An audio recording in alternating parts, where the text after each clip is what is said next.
ನಿನ್ನೆ 5 ಗಂಟೆ ನಾನು ಮುಗಿತು. ಇವತ್ತು ಡೋರ್ ಡೋರ್ ಕ್ಯಾಂಪೇನ್ ನಮ್ಮ ಕಾರ್ಯಕರ್ತರು ಮಾಡ್ತಾಯಿದ್ದಾರೆ. ಒಳ್ಳೆಯ ಪ್ರತಿಕ್ರಿಯೆ ಇದೆ. ಗೆಲುವು ಸಂಪೂರ್ಣವಾದ ದೊಡ್ಡ ಅಂತರದಲ್ಲಿ ಗೆಲ್ಲುವಂಥ ವಿಶ್ವಾಸ ಇದೆ. ಸರ್, ಹೆಸರಿಕೆ ಮೇಲೆ ಓಬಿಸಿದ್ದು ಇತ್ತು, ಈ ಏಕಾಏಕಿ ಹೋಮ್ ಡಿಪಾರ್ಟ್ಮೆಂಟ್ ಮೇಲೆ ತಂದು ಸ್ವತಃ ಸೇಮ್ ಎಸ್ ಪಿ ಅವರೇ ಹೇಳಿ ಎಸ್ ಪಿ ಅವರು ಹಿಂದೋಗಿದ್ದಾರೆ. ಸತ್ಯ ಅಂಶವನ್ನು ಪೊಲೀಸ್ ಇಲಾಖೆ ತಿಳಿಸ್ಬೇಕು. ಈಗ ನಾವು ಅವ್ನು ರೌಡಿ ಶೀಟರ್ ಅಂತ ಹೇಳಿಲ್ಲ. ಅಜ್ಜಂಪೀರ್ ಖಾದ್ರಿ ಅವರು ಹೇಳಿದರು, ಎಸ್ ಪಿ ಅವರು ಹೇಳಿದ್ರು, ಇಬ್ಬರು ಹೇಳಿದ್ದಾರೆ.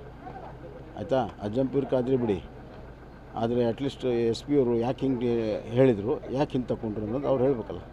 ಚುನಾವಣಾ ಆಯೋಗನ ದೂರ ಹಾಂ, ಅವ್ರ ಗಮನಕ್ಕೆ ತರ್ತಾಯಿದ್ದೀವಿ. ಚುನಾವಣೆ ಆಯೋಗ ಗಮನಕ್ಕೆ ತರ್ತಾಯಿದ್ದೀವಿ.